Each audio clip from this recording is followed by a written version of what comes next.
जज साहब दरवाज़ा खोलिए। न्याय के मंदिर के दरवाज़ा खोलिए सर, न्याय के मंदिर के दरवाज़ा खोलिए सर सर सर सर दरवाज़ा खोलिए। जज साहब जज साहब जज साहब जज साहब जज साहब जज साहब न्याय के मंदिर के दरवाज़ा खोलिए, न्याय के मंदिर के दरवाज़ा खोलिए। सीबीआई वाले पीछे पड़े हैं, सीबीआई वाले पीछे पड़े हैं। सर सर सर मैं इस उम्र में जवाब नहीं दे सकता। साहब साहब साहब मुझे माफ़ कर दीजिए। साहब साहब साहब साहब साहब साहब मुझे माफ़ कर दीजिए, मैंने गलती नहीं किया है साहब, मुझे माफ़ कर दीजिए। सीबीआई वाले पीछे पड़े हैं, मैं जवाब नहीं दूंगा इस उम्र में, मेरी मेमोरी ठीक नहीं है। नमस्कार, आप देख रहे तिवारी भैया, मैं हूँ वेद प्रकाश। कुछ ऐसा ही वाकया हुआ था 2 दिन पहले, जब बॉम्बे हाई कोर्ट ने 100 करोड़ के खेल का जांच को सीबीआई के पाले में फेंक दिया था और कहा था कि सीबीआई जांच करके जो गलत है वो सही है, वो तमाम चीज़ें करेगी सीबीआई। उसके बाद अनिल देशमुख की ज़मीन खिसक गई और उन्होंने अपने पद से इस्तीफा दे दिया और कहा कि मैं अपने पद से इस्तीफा देता हूँ। और सीधा पद से इस्तीफा देते हुए उसके बाद सीधा फ्लाइट पकड़े और सीधा दिल्ली आ गए। अब वो भी सुप्रीम कोर्ट में। सुप्रीम कोर्ट में उन्होंने न्याय के मंदिर में पिटीशन फाइल किया कि जज साहब आप मेरे खिलाफ चल रहे सीबीआई को रोक दीजिए। लेकिन जज साहब ने इन चीज़ों के लिए मना कर दिया और कहा कि चलिए जाइए वापस मुंबई, यहाँ है, पहले जांच फिर कोई बात होगी, पहले जांच होगी उसके बाद फिर बात होगी। अगर बॉम्बे हाई कोर्ट ने रेकमेंड किया है सीबीआई के लिए तो उसमें कोई गलत नहीं किया है। सभी चीज़ों की जांच होनी चाहिए क्योंकि जनता जनार्दन के बीच में सही मैसेज जाने चाहिए। तो आखिर कोर्ट रूम में ऐसा क्या हुआ? कौन था जो अनिल देशमुख की पैरवी कर रहा था? वो कौन सा वकील है जो अनिल देशमुख की लगातार सुप्रीम कोर्ट में न्याय के मंदिर में पैरवी कर रहा था? उनका नाम है कपिल सिब्बल। हर जितने भी अनर्गल केस होता है उनको बचाने के लिए कपिल सिब्बल शक्तिमान बन के आते हैं।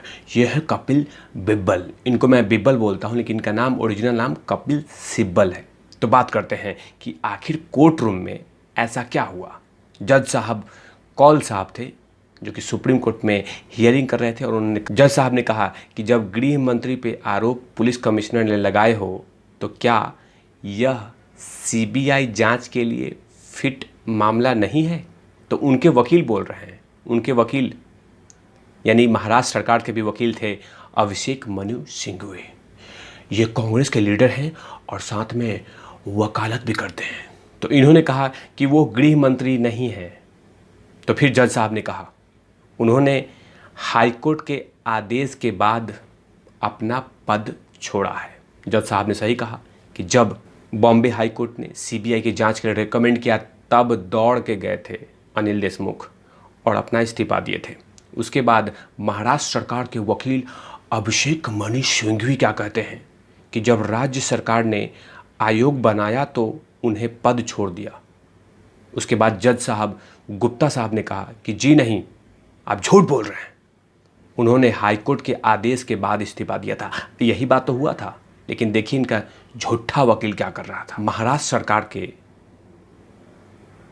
जो वकील हैं अभिषेक मनु सिंघवी, वो बोलते हैं महाराष्ट्र ने सीबीआई के लिए जनरल कंसल्ट वापस ले रखा है, राज्य सरकार को सुना जाना चाहिए था।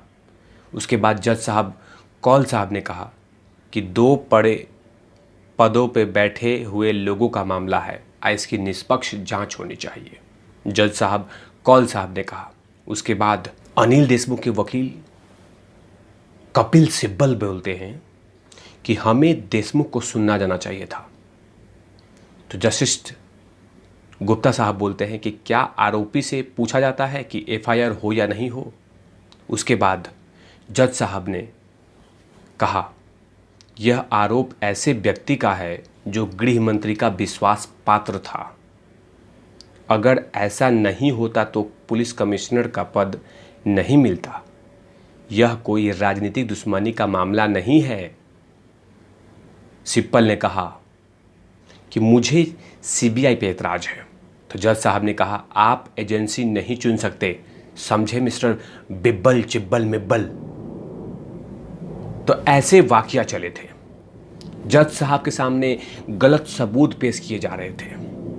जज साहब के सामने में मासूम बनाया जा रहा था अनिल देशमुख को, कि अनिल देशमुख मासूम है, क्यूट है, कुछ नहीं जानता है, ऐसे स्टोरी बना रहे थे। लेकिन जज सिस्ट गुप्ता साहब और जज कौल साहब ने बखिया उधेड़ के रख दी इन दोनों की, अभिषेक मनीष सिंघवी का और कपिल बिब्बल का, कि आप लोग साक्ष्य झूठ पेश कर रहे हैं, आप लोग पाखंड कर रहे हैं। लेकिन दूसरी तरफ सीबीआई ने 4 लोगों से पूछताछ किया। जब हियरिंग चल रही थी उस समय सीबीआई इधर पूछताछ कर रही थी, परमवीर सिंह को खोपचे में ले रखी थी कोने में। चलिए परमवीर सिंह जी इधर आइए खोपचे में, आपने ही आरोप लगाया ना, चलिए इधर आइए। सचिन वाजे चलिए इधर आइए, सीबीआई वाले के पास बैठिए। ये वक्त का पहिया है, कंगना रनौत ने सही कहा था।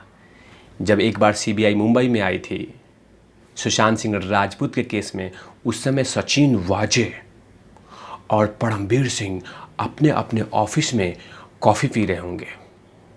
लेकिन आज वक्त का पहिया पलटा है और सीबीआई के सामने ये लोग दोनों सर झुका के खड़े हैं और लगातार सवालों के जवाब दे रहे हैं। 5 घंटे लंबी पूछताछ सीबीआई ने परमवीर सिंह से किया है। 5 घंटे लंबी पूछताछ,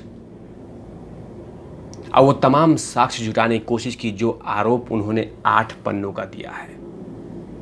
सचिन वाजे से भी लगातार सीबीआई ने पूछताछ किया कि आखिर जो आपने ये सब कुछ किया है क्या सही है, क्या परमवीर सिंह जो ने आरोप लगाया वो तमाम चीज़ें सही है, क्या आप गृह मंत्री घर जाते थे, क्या आप उनसे मिलते थे, क्या आपको मेनू लिस्ट दिया गया था। तमाम सवाल सीबीआई ने पूछे। साथ में सीबीआई ने 2 और लोगों से पूछताछ किया, उनका नाम है एसएसपी पाटिल और दूसरे जयश्री पाटिल, जो शिकायतकर्ता हैं जिन पे बॉम्बे हाई कोर्ट की शिकायत के बाद रेकमेंड किया था।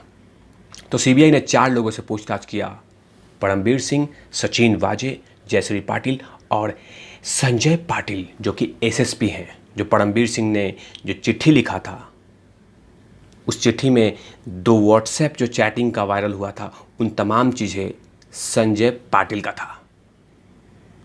लेकिन दौड़ के आए, कूद के आए, चार्टर्ड प्लेन पकड़ के आए, लेकिन न्याय नहीं मिला और सीबीआई के सामने बैठना ही होगा अनिल देशमुख साहब को और जवाब देना होगा कि 100 करोड़ कहाँ पचाते थे अनिल देशमुख साहब, हाँ जवाब दीजिए। तब तक के लिए आप देखते रहिए तिवारी भैया। मैं हूँ वेद प्रकाश, कैमरामैन धूल लाठी के साथ ओब्रेन आउट लवीस।